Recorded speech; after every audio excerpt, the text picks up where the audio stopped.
more than 50 people still sleep there. Nonetheless, during the day or in the evening, when there is a large turnout. That place is not just a graveyard, it is full of human beings, Austrians and foreigners, asylum seekers, and those that have their legal status already, sharing solidarity one way or the other. So the issue of transfer, it only has one thing that it does to foreigners.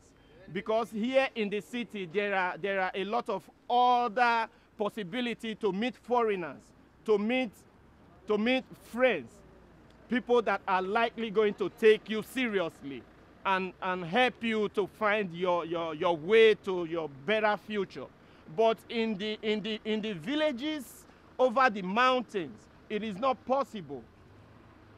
Let's take, for instance, if I have to take my kids over the mountains, where they don't know nobody, all of a sudden, they are in a society where they are not used to. That kind of life will become very, very unbearable, even for little kids. So this is one of the reasons we don't want this repression to continue. We are human beings. All the demands that we have made so far, it is imperative that we don't want anyone cut off. We don't want to be isolated because we've had series of problems in our lives. Now that we are here, we came here on one sole reason, and the reason is to find a better future. If coming to Austria does not mean that, what does that say about the country? Every time I read in the newspaper, Austria has the best cities in the whole world. Austria is one of the richest in the EU. Austria is these good pictures. But what they are doing to foreigners here is not good. So they should look into this. Without humanity, there is no nationality. Do we want to cancel that, or we want to carry each other along? So this is just a piece of what I have to say to the people. Maybe in subsequent times, we'll get more updates on the camp. For that reason, I would want to invite everybody, just come and see for yourself. We are there in the code. I am not used to this kind of code, but I endeavor to be there because it is worth it.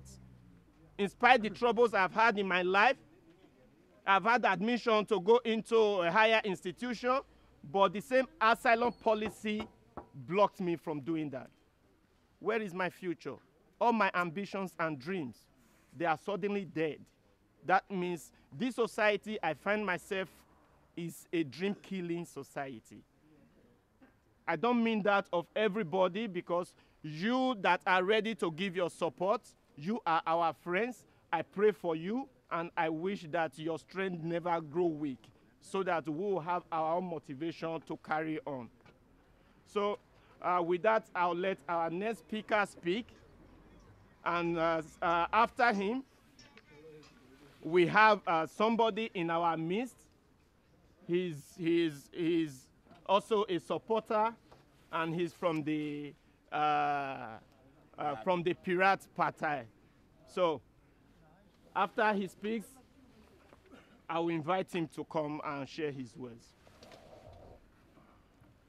Thank you. I would like to use this opportunity and send a message, clear message. I want to send a clear message also to our leaders in Africa.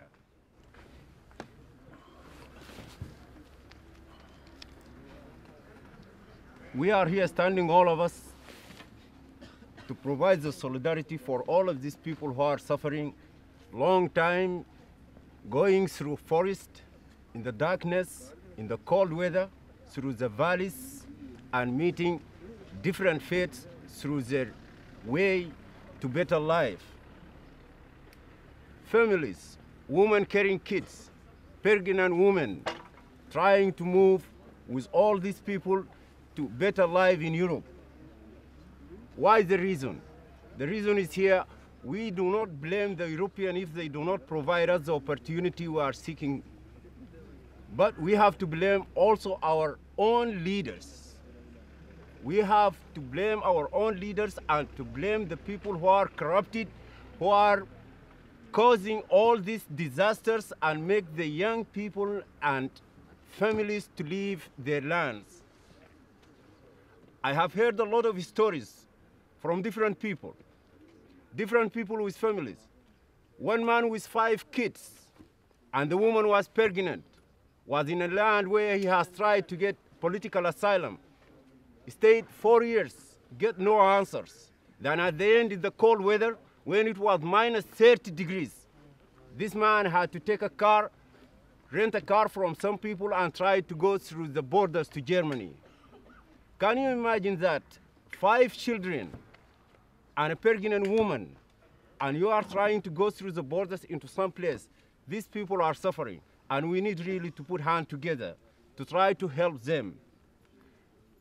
I'm appealing on the government of Australia, please, all these people stay in a situation where they can lose a big portion of their age, a productive age, where people can use it to educate themselves, to settle down, make families, and to integrate, and to bring something into the community that could be beneficial for the whole people. Our government, our leaders in Africa, they should also receive these letters. They have to see how their own citizens are suffering outside, looking for a better life. The corruption should stop. The dictatorship should stop. The leadership in Africa also should stop. We don't need leaders. We need institutions. We grew up here in Europe. We have seen how the institutions running the country, even when there is no president, even when there is no government, the state is going on. All we need, please, we put hands together, we support these people, we try to help them, please. And where there is somebody who is staying 10 years, working hard, not selling drugs, making no problems, then in this case, I think such a person deserves at least a legal stay. This can be a social problem for Australia, because we know everybody looking somehow to survive. It's about survival. And about survival now, you can't do anything to survive. We want Australia to understand that by handling the hand to provide the help, that we avoid criminality, we avoid drugs, we avoid a lot of things that can bring problems into the community. Thank you very much.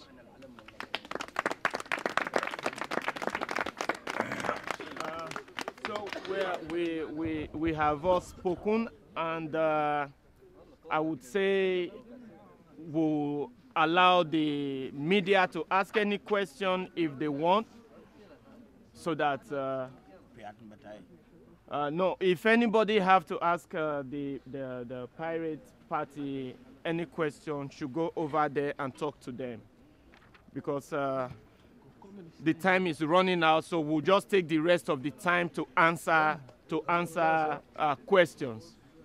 Sit down. Sit down.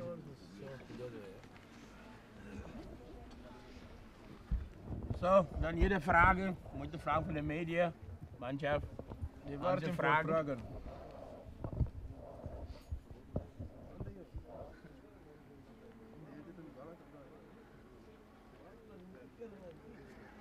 Going. Keine Ahnung. Going. No question, no answers. So we have to die in Petit Park. We have to go back to Petit Park to die there. Huh? We will not die there. We are going back there to demand and press forward for our rights. Yeah.